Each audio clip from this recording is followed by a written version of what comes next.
जरा सोचिए, एक ऐसी किताब जो इतनी असरदार हो कि राजकुमारों को काबिल राजा बना दे और दुनिया की लगभग हर भाषा में उसका अनुवाद हो जाए। आज हम पंचतंत्र की उसी अद्भुत कहानी में उतर रहे हैं।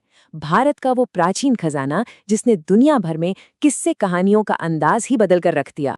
तो ये पूरी कहानी एक बहुत ही मुश्किल सवाल से शुरू होती है। मान लीजिए कि आपके 3 बेटे हैं और सच कहें तो उन्हें पढ़ाई लिखाई में कोई दिलचस्पी नहीं है। तो ऐसे में क्या किया जाए? ठीक यही परेशानी थी राजा अमर शक्ति की। उनके राजकुमारों को सीखने से कोई मतलब ही नहीं था। और जब सारे रास्ते बंद हो गए तो राजा ने एक ऐसा कदम उठाया जिसके बारे में किसी ने सोचा भी नहीं था। उन्होंने पारंपरिक शिक्षा को किनारे रखकर जानवरों की कहानियों का सहारा लिया। जी हाँ, वही कहानियां जो आगे चलकर पंचतंत्र कह। देखिए, ये सिर्फ एक कहानी की किताब नहीं थी, ये एक मिशन था। एक राजा का अपने नालायक बेटों को चतुर और काबिल शासक बनाने का एक बहुत बड़ा और शायद आखिरी दांव। इस बड़े काम के लिए राजा ने सिर्फ एक ही इंसान पर भरोसा किया, महान विद्वान विष्णु शर्मा। उन्हें एक ऐसा मिशन दिया गया जो सुनने में ही नामुमकिन लगता था। इन राजकुमारों को सिर्फ 6 महीने के अंदर राजनीति और जीवन जीने की कला सिखानी थी। और यहीं पर कहानी में एक दिलचस्प मोड़ आता है। विष्णु शर्मा ने राजा के दिए धन या जमीन के प्रस्ताव को साफ ठुकरा दिया। उन्होंने कहा, मैं अपनी विद्या बेचता नहीं। उनका मकसद पैसा कमाना नहीं, बल्कि ज्ञान की देवी सरस्वती को खुश करना था। मतलब ये काम जुनून से हो रहा था, मुनाफे के लिए नहीं। तो सवाल ये है कि विष्णु शर्मा ने ये नामुमकिन काम किया कैसे? उन्होंने कोई भारी भरकम सिद्धांत नहीं पढ़ाए, बल्कि उन्होंने 5 सीधी सादी लेकिन बेहद असरदार किताबें बनाई। 5 तंत्र, जिनमें से हर एक किताब जिंदगी के एक जरूरी सबक पर बात करती थी।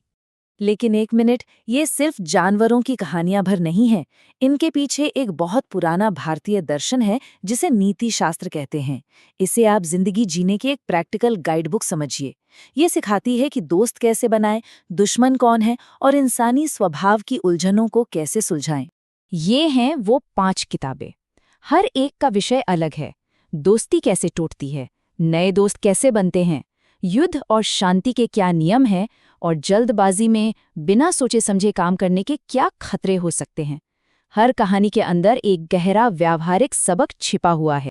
और अगर ऐसा लग रहा है कि ये बच्चों के लिए कोई मीठी मीठी नैतिक कहानियां हैं, तो एक बार फिर सोचिए। पंचतंत्र की दुनिया बहुत पेचीदा है, कभी कभी क्रूर भी। और हैरान करने वाली बात यह है कि ये आज की दुनिया जैसी ही है। इन कहानियों का असली मकसद राजकुमारों को असल दुनिया के लिए तैयार करना था। एक ऐसी दुनिया जहां भोलापन खतरनाक हो सकता है। यहाँ सिर्फ अच्छा होना काफी नहीं है, चतुर होना ज्यादा जरूरी है। पता है, एक विद्वान ने तो इसकी तुलना मशहूर राजनीतिक रणनीतिकार मैकियावेली के काम से कर दी। क्यों? क्योंकि ये कहानियां दुनिया की कोई आदर्श तस्वीर नहीं दिखाती। ये सिखाती हैं कि असल दुनिया में कैसे टिके रहना है और सफल होना है, चाहे वो कितनी भी मुश्किल क्यों न हो। चलिए, एक क्लासिक कहानी देखते हैं, बंदर और मगरमच्छ। एक बंदर और एक मगरमच्छ में गहरी दोस्ती थी। लेकिन एक दिन मगरमच्छ की चालाक पत्नी ने एक चाल चली। उसने बीमार होने का नाटक किया और कहा कि वो तभी ठीक होगी जब उसे बंदर का दिल खाने को मिलेगा। अब जब मगरमच्छ अपने दोस्त को नदी के बीचों बीच ले जाकर ये डरावना सच बताता है तो बंदर घबराता नहीं है, वो तुरंत दिमाग दौड़ाता है। अरे दोस्त, वो कहता है, ये बात पहले बतानी थी ना, मैं तो अपना दिल पेड़ पर ही छोड़ आया। बेचारा भोला मगरमच्छ उसे वापस किनारे ले आता है और बंदर अपनी जान बचा लेता है। ये सिर्फ एक कहानी नहीं, मुश्किल समय में हाजिर जवाबी का एक बेहतरीन सबक है। लेकिन पंचतंत्र की कहानियां सिर्फ किताबों के पन्नों में ही नहीं सिमटी रहीं। इनकी खुद की भी एक अविश्वसनीय यात्रा है। एक ऐसा सफर जो इन्हें भारत की सरहदों से बहुत दूर पूरी दुनिया में ले गया। इसका दुनिया भर में फैलने का किस्सा एक फारसी डॉक्टर बोरजुया से शुरू होता है। वो एक किंवदंती सुनकर भारत आया था, एक ऐसे जादुई पौधे की तलाश में जो मरे हुओं को जिंदा कर सकता था। उसे कोई पौधा तो नहीं मिला, लेकिन उसे ये समझ आया कि असली जादू तो ज्ञान में है और मृत वो लोग हैं जो अज्ञानी हैं। और वो जीवन देने वाला ज्ञान उसे पंचतंत्र की कहानियों में मिला। और बस यहाँ से पंचतंत्र ने दुनिया का सफर शुरू कर दिया। भारत से फारस, फिर अरबी में इसका नाम हुआ कलीला व दिमना।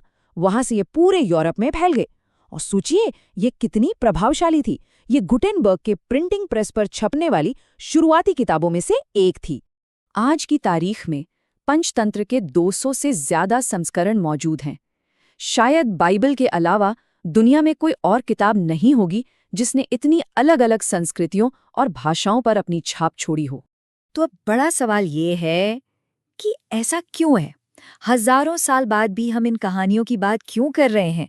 आखिर इनमें ऐसा क्या है जो आज भी हमें अपनी तरफ खींचता है? जवाब बहुत सीधा है, क्योंकि ये कहानियां हमारे बारे में हैं। ये दोस्ती और धोखे, ताकत और बेवकूफ़ी, प्यार और नुकसान के बारे में बात करती हैं। ये वो चीज़ें हैं जो हम सब महसूस करते हैं, चाहे हम कहीं भी रहें या किसी भी ज़माने में। ये कहानियां इंसान होने के सबसे बुनियादी सच को सामने लाती हैं। जैसा कि एक अनुवादक ने बहुत खूब कहा, पंचतंत्र का मकसद इस सवाल का जवाब देना है कि जिंदगी से ज्यादा खुशी कैसे हासिल की जाए। तो ये सिर्फ कहानियों का संग्रह नहीं है, ये एक तरह का टूल किट है जो हमें दुनिया को समझने और उसमें अपना रास्ता बनाने में मदद करता है। तो अगली बार जब कोई चालाक लोमड़ी या बुद्धिमान बंदर की कहानी सुने, तो जरा रुक कर सोचिएगा। उसे बस एक बच्चों की कहानी समझकर नज़रअंदाज मत कीजिएगा। खुद से पूछिएगा, ये 2000 साल पुरानी कहानी आज मुझे अपनी जिंदगी के बारे में क्या सिखा सकती है?